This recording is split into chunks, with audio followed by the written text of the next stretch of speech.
네, 자산도 내 몸도 건강해지는 시간 건강 365 닥터 인사이트의 김호수입니다. 자, 오늘은 이 사업하시는 분들을 위해서 정책 자금의 본래 취지나 또 현장에서 체감하는 우리가 생각했던 것과 현실의 차이점들에 대해서 자세하게 좀 알려드리려고 합니다. 세 분의 심사관님들과 함께 심사관의 관점에서 보는 이 살아있는 계획서의 조건을 자세하게 좀 알아보도록 할 거고요.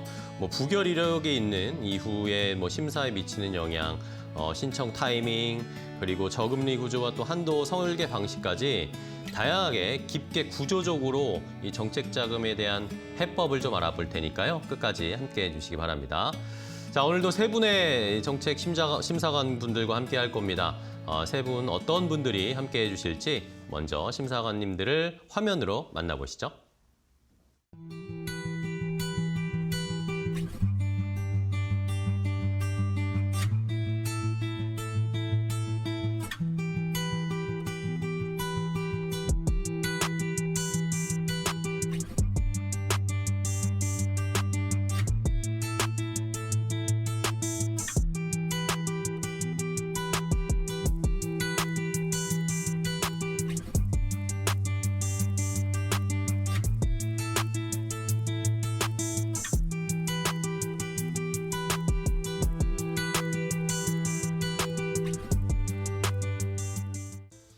자, 세 분의 심사관님들과 함께 하도록 하겠습니다. 먼저 한 분 한 분 인사 나눌 텐데요. 가장 먼저 나랏돈 인증 기업 심사관 김영미 심사관님이십니다. 안녕하세요. 반갑습니다. 네, 반갑습니다. 기업심사관 김영미입니다. 네, 반갑고요. 다음으로 또 함께해 주실 심사관님은요. 역시 나랏돈 인증 기업 심사관 최승균 심사관님이십니다. 안녕하십니까. 나랏돈 인증 기업 심사관 최승균입니다. 네, 반갑습니다. 자, 마지막으로 또 역시 나랏돈 인증 기업 심사관 이강희 심사관님. 안녕하세요. 안녕하세요. 나랏돈 인증 기업심사관 이강희입니다. 네, 반갑습니다. 자, 이렇게 세 분의 기업 심사관 분들과 함께 정책 자금 어떻게 준비해야 되는지 해법을 하나하나 알아보도록 하겠습니다. 오늘도 역시 시청자분들의 사연, 이 사업체를 운영하시는 분들의 사연을 함께 확인을 해보고 해법을 알아볼 텐데요. 첫 번째 시청자분의 사연이 준비되어 있으니까 화면으로 먼저 공개하겠습니다. 안녕하세요. 경기도 수원에서 한식당을 7년째 운영 중인 박 사장입니다. 코로나 이후에 매출이 반토막 나면서 버티기 힘든 상황에서 정책 자금을 신청했지만 연체 기록과 세금 납부 이력으로 탈락했습니다. 이렇게 힘드니까 도와달라는 건데 힘들수록 오히려 안 된다는 게 말이 되는 건가요? 저 같은 사람은 어떻게 해야 되는지 궁금합니다.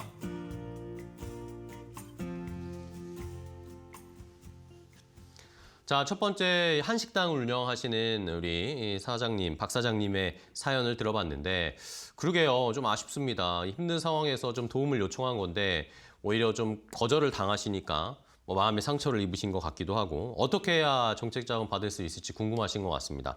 자, 김영미 심사원님께 좀 질문을 드려야 될 것 같아요. 막상 정책 자금이라는 게 일반적으로 많은 분들이 아니 내가 힘들 때 도와달라고 손을 벌렸는데 왜 이렇게 단칼에 거절을 하는 건가 이러면서 좀 서운해하시는 분들도 있으신 것 같고 생각보다 여기 신청해보면 또 까다롭다고 느끼시는 분들이 많더라고요. 이게 왜 이렇게 온도차가 좀 생기는 걸까요? 네, 이게 정말 핵심을 찌르는 질문인데요. 많은 분들이 정책 자금을 나라에서 어려운 사업자에게 내려주는 지원금으로 생각합니다. 네. 그런데 사실 정책 자금은요, 엄연히 갚아야 하는 대출이에요. 나라가 예산을 투입해서 저금리로 빌려주는 정책 융자입니다. 국가 입장에서는 취약계층을 지원하고 경제를 살리겠다는 정책적 목적이 있고 심사를 맡는 기관 입장에서는 이 돈을 나중에 회수할 수 있는가를 따질 수밖에 없습니다. 이 두 가지 목적 사이에서 온도차가 생기는 거예요. 지원 목적만 보면 어려운 사람을 도와야 할 것 같고 회수 가능성을 보면 재정 상태가 안정된 사람을 골라야 하거든요. 이 간극을 이해하지 못하면 아무리 절박해도 심사 기준에 맞게 준비하기가 어렵습니다. 그러면은 실제로 심사관님이 직접 현장에서 이런 사업자 분들을 좀 만나보시면 실제로 그렇게 이런 현실이나 간극을 모르고 신청하시는 분들이 그렇게 많으신가요? 네, 실제로 그렇습니다. 어, 나라에서 어렵다는 사람 도와주는 거니까 나도 힘드니까 받을 수 있겠지 이런 마음으로 접근하시는 분들이 여전히 많습니다. 네네. 그런데 심사관 입장에서는 상황이 얼마나 어렵냐가 아니라 이분이 이 돈을 제때 갚을 수 있는가가 핵심 질문입니다. 어떤 분은 정말 절박한 상황이어서 더 간절하게 신청하셨는데 오히려 그 절박함이 심사 기준에서는 리스크 신호로 읽힐 수 있거든요. 제도의 지원 목적과 심사 현장의 기준을 동시에 아는 사람이 어떤 방향으로 준비해야 두 기준을 충족하면서 심사를 통과할 수 있는지를 설계해 드리는 것. 네, 그게 전문가 조력이 필요한 이유입니다. 네. 그러면 심사기관이 중요하게 보는 게 뭔지 그냥 단지 어려운 상황이라고 도와주는 게 아니니까 그 기준을 잘 알아야 될 것 같은데 그러면은 결국에 그 기업의 상태나 이런 재무적인 상태 이런 걸 보고 결정하는 건가요? 네, 맞아요. 재무 상태가 중요한 건 맞습니다. 하지만 그게 전부는 아니에요. 어. 심사관이 서류를 볼 때 머릿속에서 던지는 질문은 딱 하나입니다. 이 사람에게 이 돈을 빌려줬을 때 사업이 실제로 돌아가고 대출금이 제때 상환될 것인가, 재무 수치도 보고 신용도도 보고 사업 계획도 보지만 그 모든 것이 결국 이 하나의 질문으로 수렴합니다. 재무 상태가 완벽하지 않더라도 사업의 수익 구조가 명확하고 자금 투입 후 상환이 가능하다는 흐름이 보이면 가능성이 열릴 수 있죠. 반대로 재무 수치가 좋더라도 사업 계획이 막연하거나 자금 사용처가 불분명하면 심사관이 확신을 갖기 어렵습니다. 네. 그러면은 아까 전문가와 어쨌든 같이 준비를 하는 게 필요하다. 그냥 무턱대고 신청하는 게 아니라, 그렇죠? 그러면 실제로 전문가분들과 같이 준비를 하면 어떤 차이점, 더 장점이 있을까요? 네네. 크게 두 가지가 달라집니다. 네. 첫 번째는 내 사업 상태를 심사관의 눈으로 먼저 진단하는 겁니다. 혼자 준비하시면 내 사업의 장점을 강조하는 방향으로 쓰게 되는데요. 전문가는 반대로 먼저 약점을 찾습니다. 심사관이 걸림돌로 볼 수 있는 부분을 미리 파악하고 그 부분을 어떻게 정비하거나 설명할 것인지를 설계하는 거예요. 네, 두 번째는 제도의 취지와 심사 기준 사이의 간극을 신청자에게 유리하게 연결하는 언어를 만드는 것입니다. 같은 사업이어도 어떤 표현으로 어떤 순서로 보여주느냐에 따라서 심사관이 받는 인상이 달라질 수 있거든요. 제도의 취지를 알고 심사의 기준을 알고 사업의 현실을 연결하는 것. 그 세 가지를 함께 할 수 있다는 게 전문가와 준비했을 때의 차이입니다. 알겠습니다.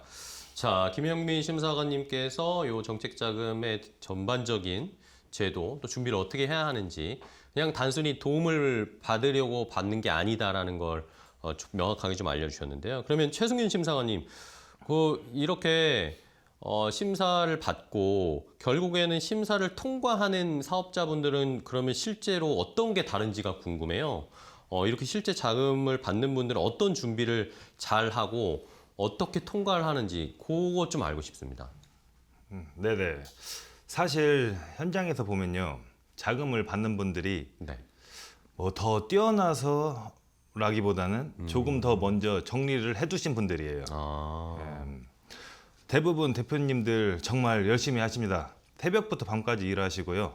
그런데 정책자금 심사는 노력이 아니라 지금 현재의 상태를 봅니다. 노력보다 지금의 현재 기업의 그 사업의 상태를 본다. 네.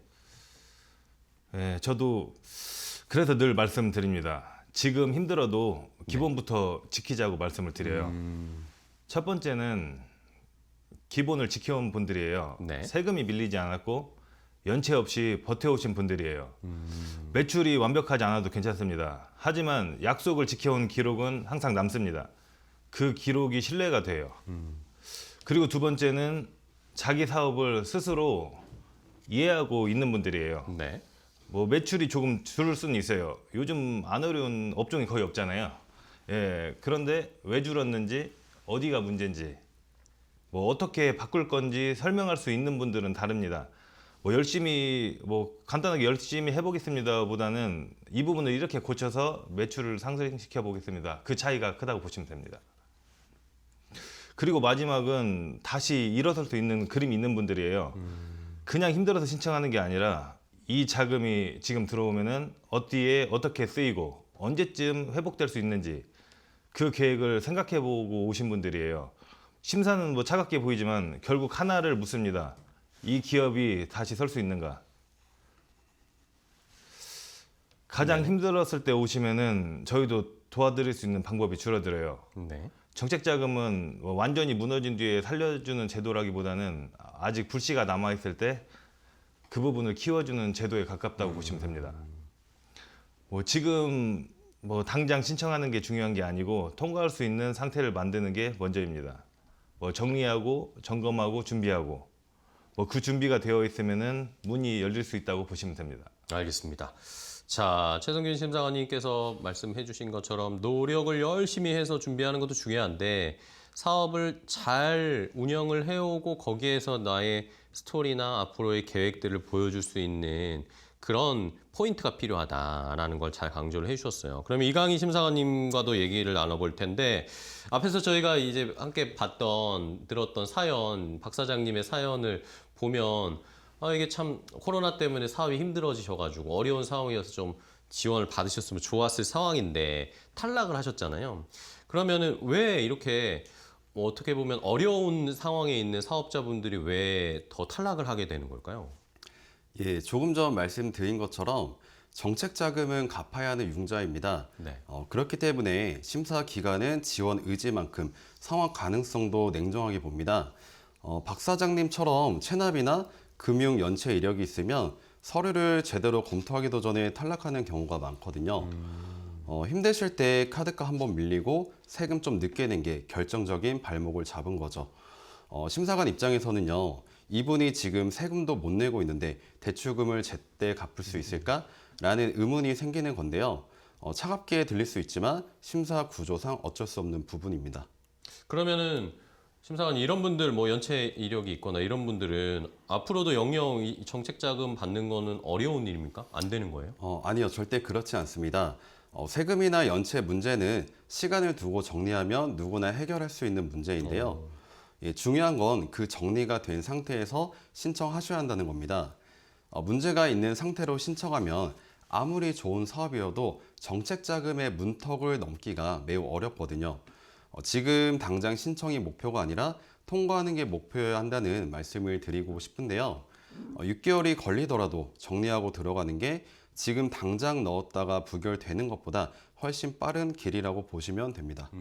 그렇군요. 적절한 타이밍이 중요하다라는 건데 잘 준비를 해서 그러면은 요 정책 자금의 신청에 뭐 쉽게 설명하면 골든 타임 같은 게 있을 것 같아요. 언제가 가장 좋은지. 네.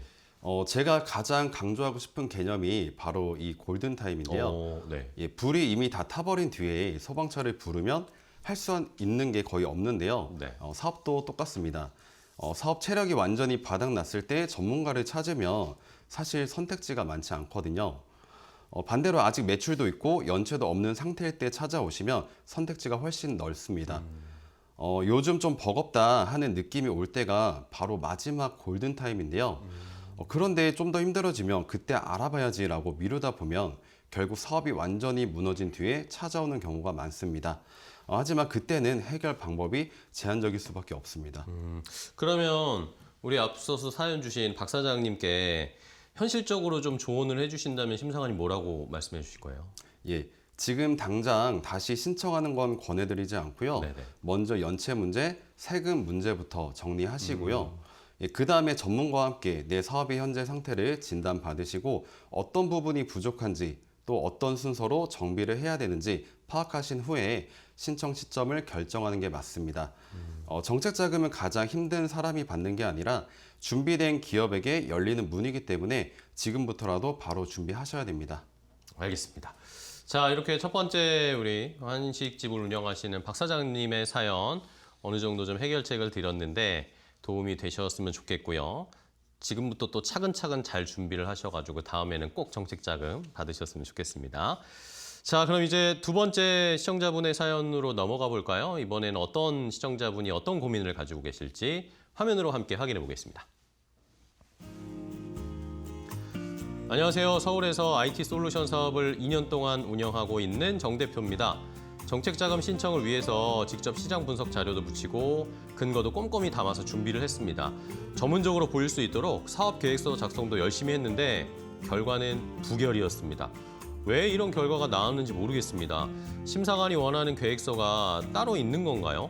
어떻게 작성을 해야 통과가 되는 건지 궁금합니다.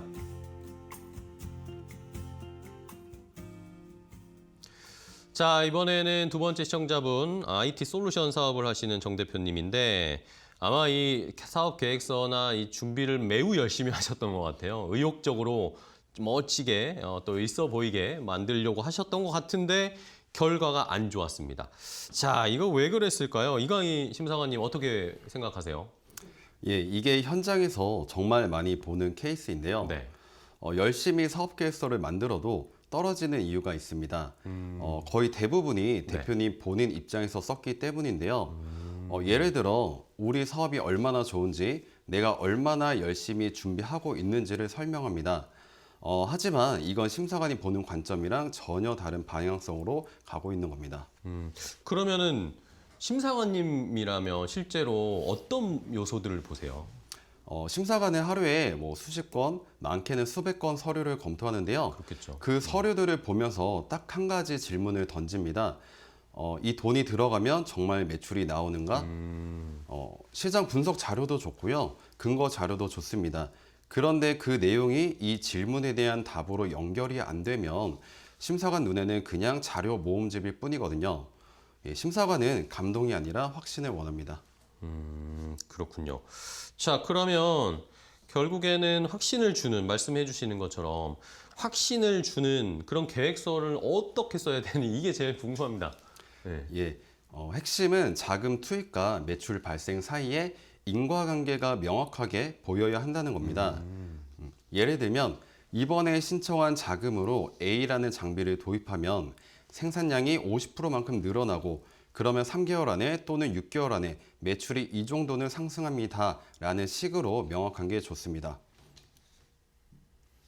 그리고 두 가지 실수를 말씀드리고 싶은데요. 네네. 가장 많이 하는 실수 첫 번째는 거창한 미래를 그리는 겁니다. 예를 들어 5년 뒤에 매출 몇백억 달성하겠다 이런 식의 표현은 오히려 신뢰를 떨어뜨릴 수가 있는데요. 당장 다음 달 실행 가능한 숫자가 훨씬 설득력이 있습니다. 예를 들어서 첫 달에 현재 거래 중인 A 거래처에 납품이 시작되면 두 번째 달부터 반복 주문이 확정이고 매월 이 정도 매출이 상승합니다. 이런 식으로 당장 현실성 있는 플랜이 가장 좋습니다. 그리고 두 번째는 자금 사용 계획을 운영 자금으로 쓰겠습니다라고만 쓰시는 분들이 의외로 많은데요. 네네. 심사관은 돈이 어디에 어떻게 쓰이는지 구체적으로 봐야 신뢰가 생기거든요. 최소 분기별로 구체적으로 쓰실수록 좋습니다. 그래야 이 대표님은 자금을 치밀하게 관리할 사람이구나 라는 신뢰가 생깁니다. 그렇군요. 결국에는 이 정책 자금이 들어갔을 때 매출이 발생할 것인가 라는 걸 명확하게 핵심으로 보신다라고 해주셨어요. 그러면은 이 사연 주신 정 대표님께 심사관님이 좀 마지막으로 조언을 또 해주세요. 예. 사업계획서는 대표님의 이야기를 쓰는 공간이 아닙니다. 네. 심사관의 질문에 답하는 공간이라는 생각을 가지셔야 되고요. 그리고 계획서를 다시 쓰실 때는 먼저 심사관이 무엇을 확인하고 싶어 하는가를 생각하고 시작하시면 됩니다. 자금이 어디에 들어가서 어떻게 매출로 연결되는지를 처음부터 끝까지 일관적이게 보여주세요. 그 관점의 전환 하나가 결과에 큰 차이를 만듭니다. 알겠습니다. 우리 시청자분 한번 잘 참고를 해보시면 좋겠고요. 이번엔 최승균 심사관님과 좀 이야기 나눠볼 텐데 결국에는 이 열심히 계획서나 이런 자료를 준비하는 것도 사실은 굉장한 노력과 정성을 들이는 거잖아요. 근데 오히려 이런 게 역효과가 날 수도 있다. 전문적으로 보이려고 쓰는 것들이 역효과가 날 수도 있다라는 말씀을 아까 해주셨잖아요. 그래서 이걸 이런 게 도움이 되는 거 아닌지, 이런 게 정삼 참잠 이런 노력 점수 같은 건 좀 플러스가 안 됩니까? 예, 오히려 반대인 경우가 더 많습니다. 그래요? 현장에서 정말 많이 보는 게 뭐 겉으로는 굉장히 전문적으로 쓴 것처럼 보이는데 네. 뭐 읽어보면은 뭐 현장감이 없는 일반적으로 복사한 계획서입니다. 뭐 어려운 용어가 가득하고 뭐 어디선가 본 듯한 표현들이 이어지고 뭐 인터넷에서 가져온 분석 자료가 그대로 붙어 있는 경우가 많아요. 네네. 그런 경우를 심사관들이 금방 알아차립니다. 예.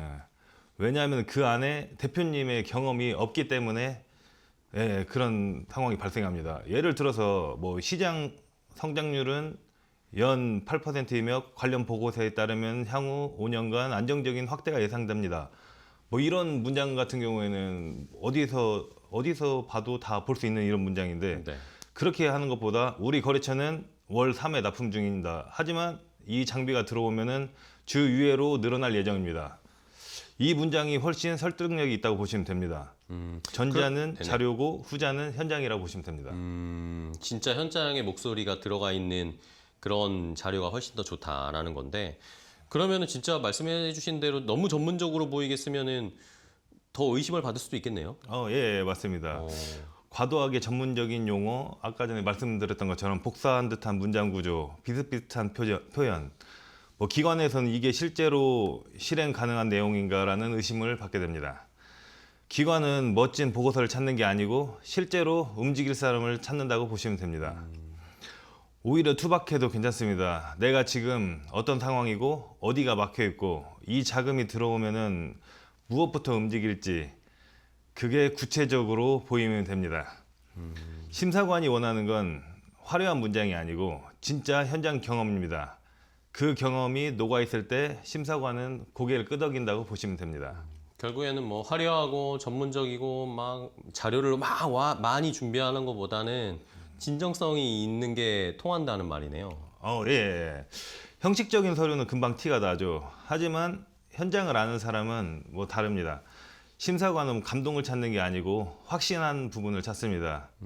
그 확신은 화려하고 어려운 단어에서 나오는 게 아니고 실행 가능한 디테일에서 나온다고 보시면 됩니다. 알겠습니다. 자, 최승균 심사관님께서 어떤 방향성으로 계획서를 준비해야 되는지 진정성이 묻어나오는 실제 현장에서 경험했던 이야기들이 나오는 그런 계획서를 써야 된다라고 말씀해 주셨는데 그럼 김영민 심사관님께는 구체적으로 조금 더 과정을 들어볼까요? 만약에 이 전문가분들, 이 심사관님들 같은 전문가들과 사업계획서를 준비를 하면 혼자 준비하는 거랑 어떤 차이가 있을까요? 네, 저는 항상 이 말부터 드립니다. 네. 거창한 미래보다 내일 당장 실행 가능한 숫자가 훨씬 강력하다. 네, 많은 분들이 계획서를 쓸 때 5년 뒤 매출 목표 또는 뭐 시장 점유율 같은 내용을 길게 쓰시는 경우가 많습니다. 그런데 심사관 입장에서는 이 사업에 자금이 들어가면 실제로 어떻게 움직이는가가 가장 궁금한 거거든요. 네네. 전문가와 함께하면 내 사업의 강점을 현실적인 수익 구조로 뽑아내는 작업을 합니다. 이 자금으로 무엇을 하고 그 결과가 언제부터 어떻게 매출로 연결되는지를 심사관이 단번에 이해할 수 있는 흐름으로 만드는 겁니다. 그러면 진짜 그 정책 자금이 들어갔을 때 그게 매출로 이어질 수 있는 흐름을 만들어 주신다고 하죠. 그 흐름을 어떻게 만드는지 궁금한데요. 네, 먼저 기존 대표님 사업의 현재 흐름을 파악을 네. 정확히 해야 합니다. 지금 어디서 매출이 나오고 어떤 거래처가 있고 어떤 부분에 자금이 들어가면 가장 빠르게 효과가 나타나는지를 보는 거죠. 그 다음에 그 흐름을 숫자로 표현하는 작업을 합니다. 이 자금으로 이 장비를 들이면 월 생산량이 이만큼 늘어나고 기존 거래처에 첫 달부터 추가 납품이 시작될 수 있다. 이런 식으로요. 네, 탁상 공론이 아니고 실제로 이 사업에서 일어날 수 있는 시나리오를 심사관의 시선으로 설계하는 겁니다. 그러면은 또 이제 사업자분들이 혼자 준비를 하실 때는 놓치시는 분들이 있을 것 같아요. 그런 걸 심사관님들이 포인트를 잡아주실 것 같은데 네. 그렇게 놓쳐버리기 쉬운 부분이 뭐가 있을까요? 네, 소상공인분들이 스스로의 강점을 굉장히 낮게 보시는 경향이 있습니다. 네네. 네, 수년간 같은 업종에서 버텨온 경험 자체가 심사관 입장에서는 업종 이해도에 대한 신뢰의 근거가 되거든요. 근데 기존 거래처가 있다면 더욱 강력합니다. 이미 이 거래처에 납품하고 있고 자금이 생기면 공급량을 늘릴 수 있는 상태라고 쓰면 막연한 미래의 계획보다 훨씬 설득력이 있습니다. 실적이 있고 거래가 이미 일어나고 있고 그 흐름을 자금으로 키울 수 있다는 구조, 그게 소상공인에게 가장 현실적이고 강력한 성장 시나리오입니다. 알겠습니다. 그렇게 그 한 업종에서 오래 버티시고 또 사업을 해왔다는 것 자체가 강점인데 그걸 또 너무 과소평가하는 경향이 있으니까 그걸 조금 더 부각시키는 것도 좋겠군요. 그럼 마지막으로 우리 김영미 심사관님께서 이렇게 전문가와 준비를 하면 달라진다. 왜 전문가와 이 계획서를 같이 준비해야 되는지 좀 강조 좀 해주세요. 그 전문가와 함께 했을 때 가장 큰 차이는 대표님이 미처 몰랐던 강점을 꺼내서 심사관의 언어로 번역해 드리는 겁니다. 예를 들어 7년 운영 경력을 단순히 경험 풍부라고 쓰는 것과 업력 7년간 동일 거래처 유지율 80% 이상으로 표현하는 것은 심사관에게 주는 인상이 완전히 다릅니다. 전문가는 그 번역을 해드리는 겁니다. 같은 사업 내용이어도 어떤 언어로 어떤 구조로 담느냐에 따라 심사관이 계획서를 읽는 속도와 느낌이 달라질 수 있거든요. 전문가와 함께하면 이 강점을 정확한 언어로 심사서에 담아드릴 수 있습니다. 네, 알겠습니다. 자, 이렇게 살아있는 그야말로 계획서를 쓰는 방법에 대해서 또 세 분의 심사관과 함께 이야기를 나눠봤습니다. 시청자분들 잘 참고를 해보시고 적용을 해보시는 게 필요할 것 같아요. 자, 두 번째 시청자분의 고민도 좀 해결을 해봤고요. 자, 이제 다음 또 세 번째 시청자분의 사연 준비되어 있습니다. 어떤 내용일지 바로 확인해 보시죠. 안녕하세요. 인천에서 인테리어 업체를 운영하는 최 대표입니다. 지인 권유로 준비 없이 정책 자금을 급하게 신청했다가 부결이 됐습니다. 일단 넣어보라는 말만 믿고 신청했다가 이렇게 될 줄을 몰랐어요. 6개월간 재신청도 못하는 상황이 됐는데 지금이라도 제대로 준비하려면 어떻게 준비해야 할까요? 자, 세 번째 시청자분 정책자금을 좀 준비 없이 그냥 너무 급하게 신청을 하신 것 같아요. 김영미 심사관님께 이 해법을 좀 알아봐야 할 텐데 같이 일단은 그냥 주변에서 넣어라 해가지고 넣으신 것 같은데 결국에 결론은 부결이 됐습니다. 자, 그러면은 실제로 이렇게 그냥 준비 없이 급하게 신청하면 이것도 좋지 않다고 들었어요. 네, 맞습니다. 이 부분은 제가 정말 강하게 말씀드리고 싶은데요. 일단 넣어보자는 말이 가장 쉬운 말처럼 들리지만 실제로는 비싼 대가를 치르게 되는 선택일 수 있습니다. 정책자금 심사에서 한 번 부결이 나면 기관에 따라 일정 기간 재신청 자체가 제한되는 경우가 있거든요. 네, 그것뿐이 아니고 부결 기록이 시스템에 남으면 다음 심사 때 심사관의 눈에 먼저 들어오는 경향이 있습니다. 한 번의 실수가 두 번, 세 번 계속 발목을 잡을 수 있는 거죠. 비전문가가 일단 해보자고 권하는 건 결과에 대한 책임이 없기 때문입니다. 부결이 나도 그 사람은 손해가 없거든요. 하지만 그 결과는 고스란히 대표님 몫으로 남습니다.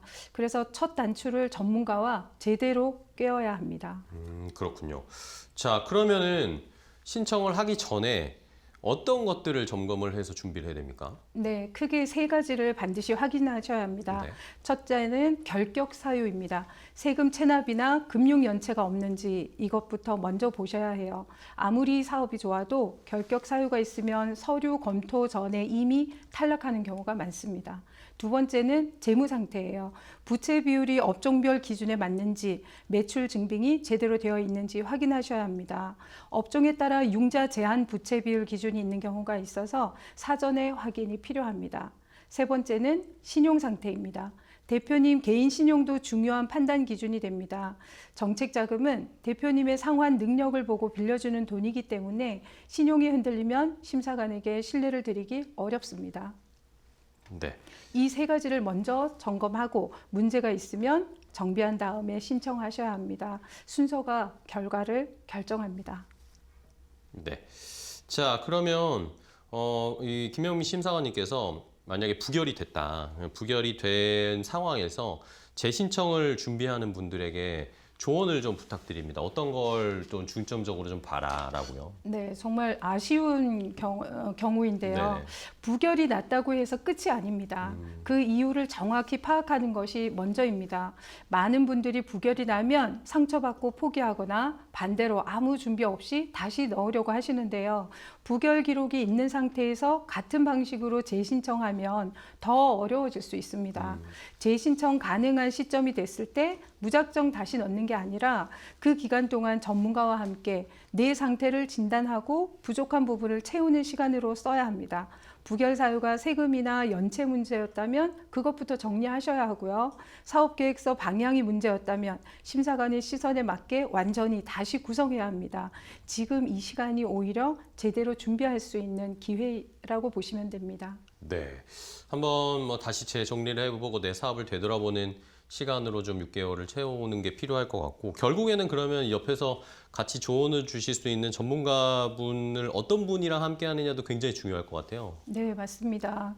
이 부분도 정말 조심하셔야 네네. 되거든요. 무조건 됩니다. 또는 뭐 제가 다 알아서 해드리겠습니다. 네네. 라고 장담하는 분들은 위험 요소는 무시한 채 일단 그렇죠. 신청하고 신청부터 하자고 부추기는 경우가 많거든요. 근데 수수료는 이미 그분들은 챙긴 상황이고 부결이 나도 본인들이 책임지는 게 아니니까요. 진짜 전문가는 그렇게 하지 않습니다. 지금 신청하면 좋지 않을 수 있다고 먼저 말씀드리고 어떤 부분을 먼저 정비해야 하는지 정확하게 짚어드리는 사람이 진짜 대표님 편에 서 있는 전문가입니다. 처음 만나는 전문가가 조건 확인도 없이 바로 신청을 권한다면 그 자체가 이미 신호라고 보시면 됩니다. 좋은 전문가는 먼저 못 된다고 말할 줄 아는 사람입니다. 알겠습니다. 뭐 무조건 된다 이렇게 말하는 사람을 저희가 100% 신뢰하기는 힘들죠. 그렇죠? 솔직하게 또 이야기를 나누고 사업을 들여다볼 수 있는 그런 전문가와 함께 하셔야 될 것 같습니다.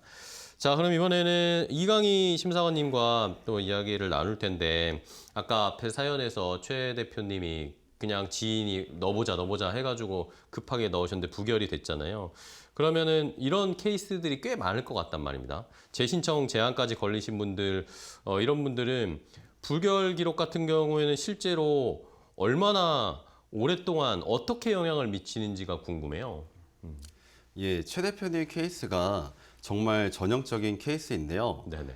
부결 기록의 영향은 뭐 자금 기금과 종류에 따라 다르기 때문에 일률적으로 말씀드리기는 어렵지만, 뭐 중요한 건 부결 후 일정 기간은 재신청이 제한되는 경우가 있고요. 부결 사유가 해결되지 않은 상태에서 재신청을 하면 같은 결과만 반복되기 때문에 부결 사유를 완전히 해결하셔야 합니다. 네.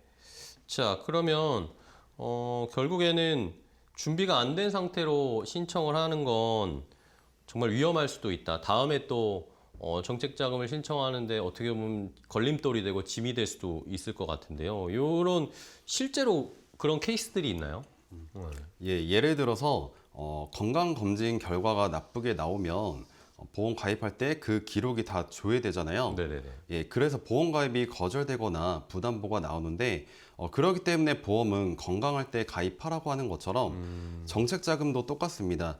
준비 안 된 상태에서 부결이 나면 기관끼리 다 연동이 되기 때문에 심사 기록이 계속 따라붙습니다. 그래서 정책 자금은 제대로 준비해서 신청하는 게 가장 좋습니다. 네. 될 수 있으면은 처음에 정책 자금을 받아서 수월하게 앞으로도 받을 수 있는 여건을 만들어야 될 것 같은데, 요게 근데 또 신청하는 시점도 중요하다고요? 언제가 유리한 거예요? 예, 정책 자금은 예산이 한정되어 있어서 네. 자금에 따라서는 연초나 상반기에 신청하는 것이 유리한 경우가 있는데요. 연말로 갈수록 예산이 소진돼서 같은 조건이라도 신청이 어려워지는 경우가 생길 수 있습니다.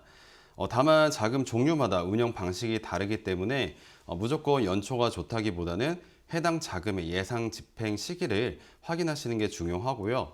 내 조건이 준비됐다고 무조건 바로 신청하는 게 아니라 예산 타이밍까지 고려해서 접근하는 것이 전략적인 방법입니다. 알겠습니다. 자, 그러면 이강희 심사관님이 앞에 우리 사연 주신 최 대표님에게 마지막으로 또 하나 추가적인 조언을 해주신다면요. 예, 재신청 가능한 시점이 됐을 때 무작정 다시 넣지 마시고요.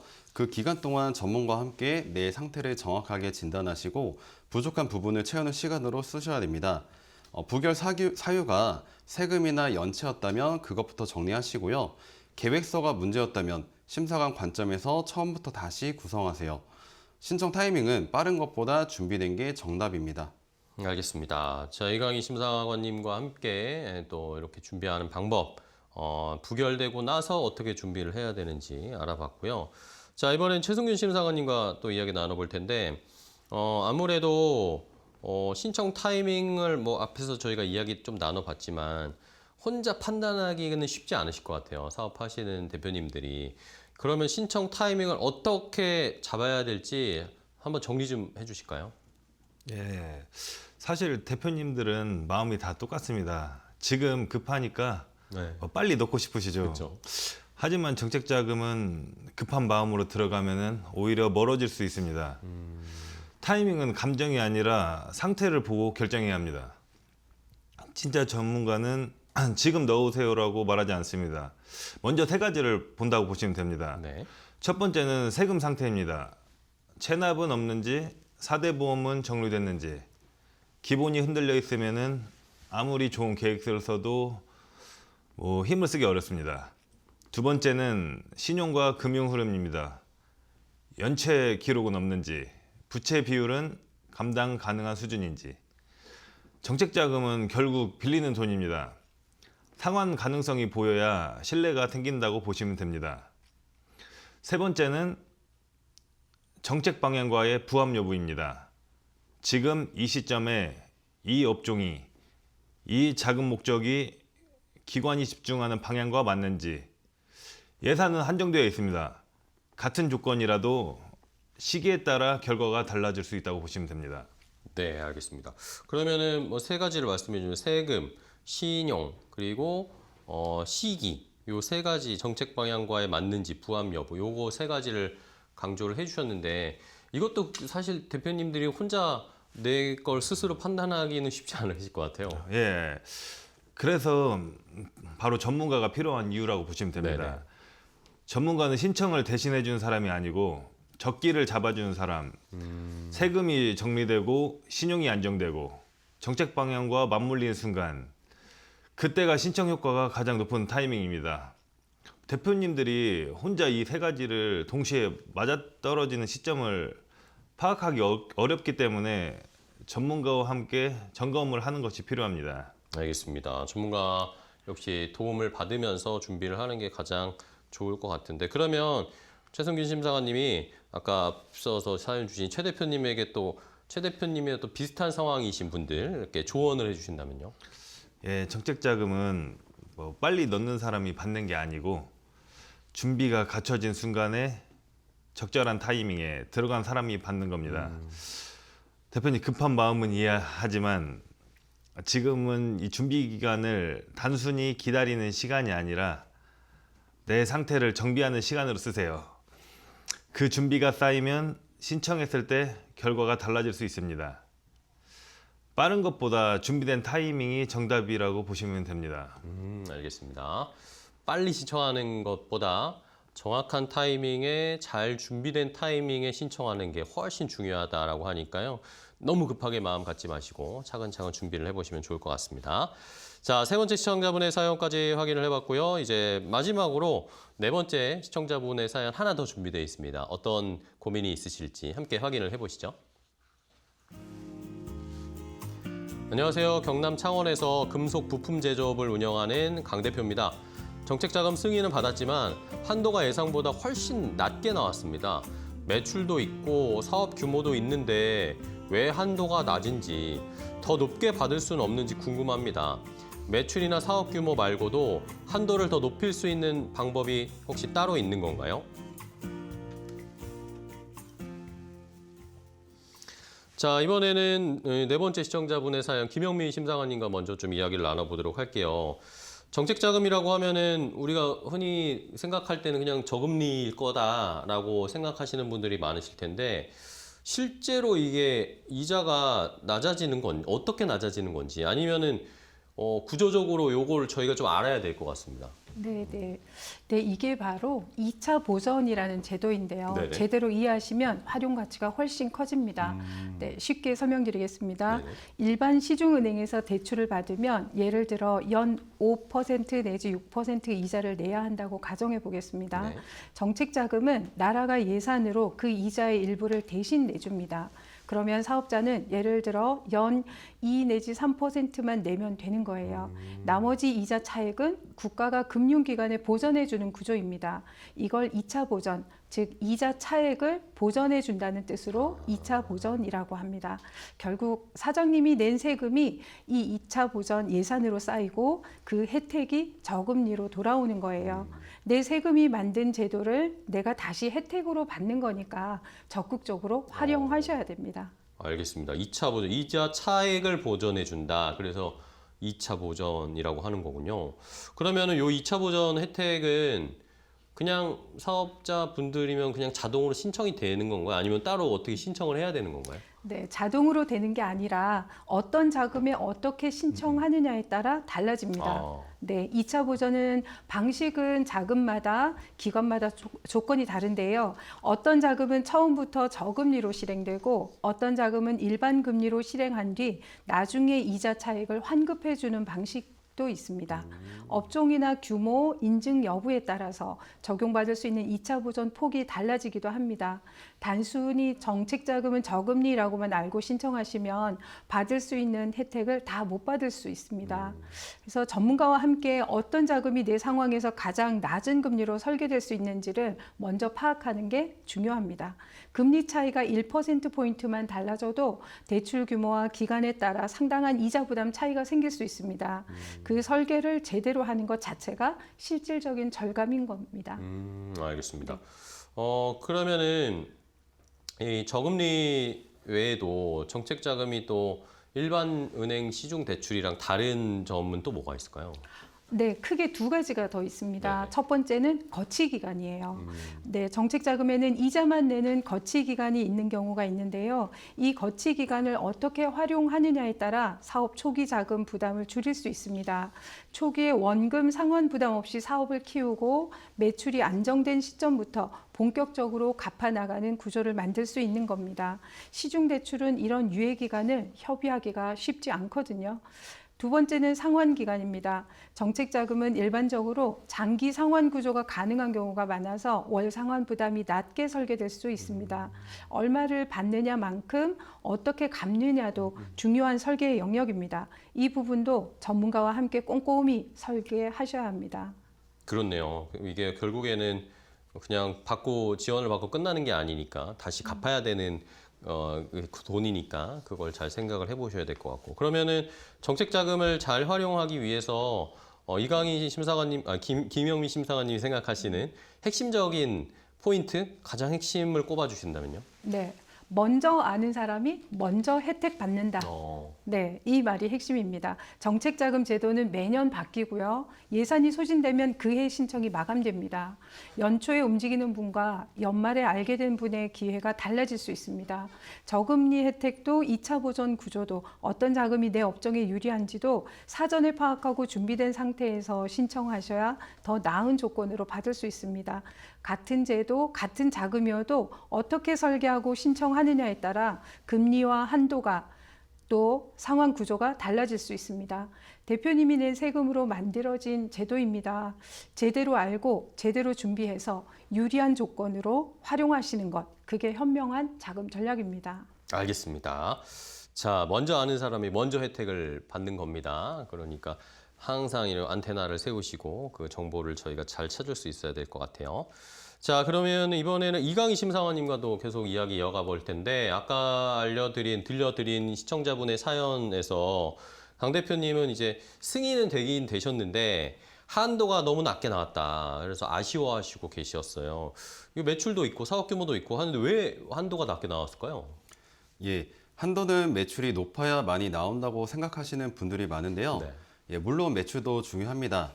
하지만 한도는 결국 어떻게 설계하느냐에 따라 달라질 수 있는 영역입니다.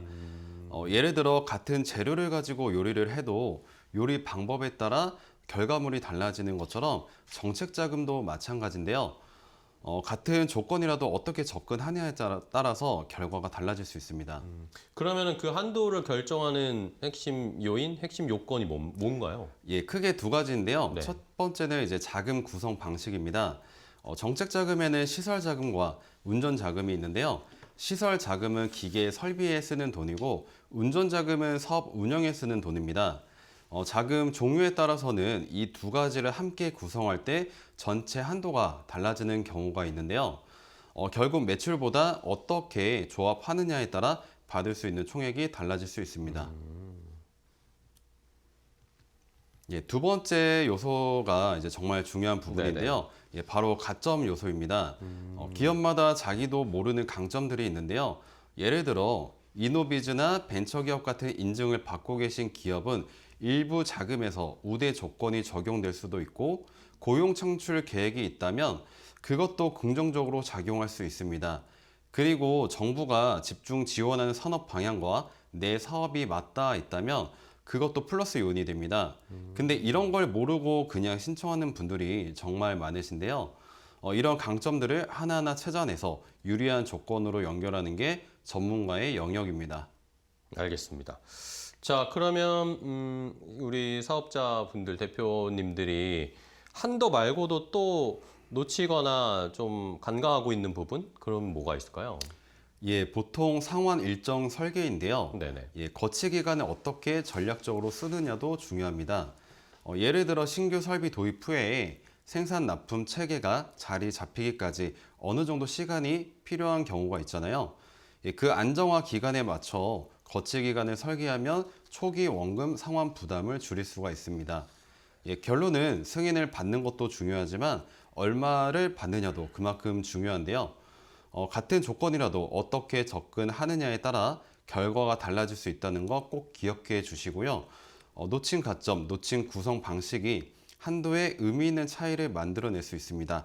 그 설계를 함께 고민하는 것 또한 전문가들의 역할입니다. 네, 알겠습니다. 자, 이렇게 시청자분과 비슷한 입장에 있으신 분들은 한번 이강희 심사관님의 말씀을 잘 적용해 보시면 좋을 것 같습니다.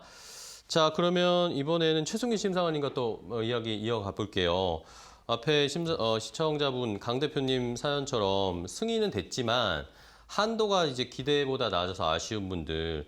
근데 이게 한도만큼 중요한 게 앞서서 다른 심사관님들 말씀해 주셨지만 상환하는 방식이 중요하다고 계속 강조를 해 주시네요. 예, 앞서 거치 기간 말씀드렸는데요. 대표님들이 가장 많이 놓치는 부분이 네. 그 기간을 어떻게 활용하느냐입니다. 얼마를 받았느냐에 집중을 하시는데 그 돈을 어떻게 성장 기간으로 바꾸느냐가 더 중요합니다.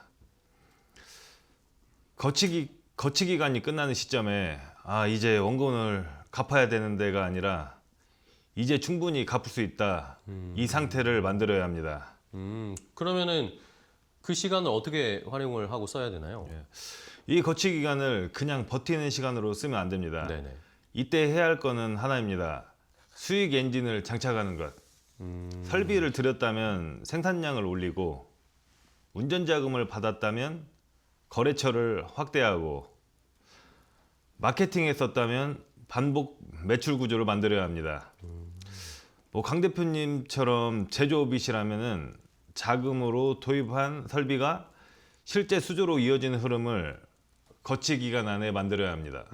결국에는 사후 관리가 제일 중요하다는 말씀이시네요. 예, 맞습니다. 많은 분들이 자금을 받는 순간이 끝이라고 생각하시는데요. 네네. 사실은 그때부터가 시작입니다. 전문가의 역할은 승인받게 해주는 것에서 끝나지 않습니다. 거치 기간 동안 현금 흐름을 어떻게 안정화할지, 원금 상환이 시작되는 시점에 부담이 급증하지 않도록 어떻게 설계할지, 이걸 함께 고민해야 지속 가능한 경영이 됩니다. 그러면은 결국에 심사관님 말씀을 들어보면은 이게 잘 빌리고 정치자금 잘 받는 것도 중요하지만 갚는 걸 잘 갚는 전략도 필요할 것 같아요. 네. 네, 정책 자금은 많이 받는 것이 목표가 아니에요. 무리 없이 갚을 수 있는 구조를 만드는 것, 그게 진짜 전략입니다. 이자만 내는 기간을 준비 기간으로 쓰느냐, 버티는 기간으로 쓰느냐에 따라 기업의 3년, 5년이 달라질 수 있습니다.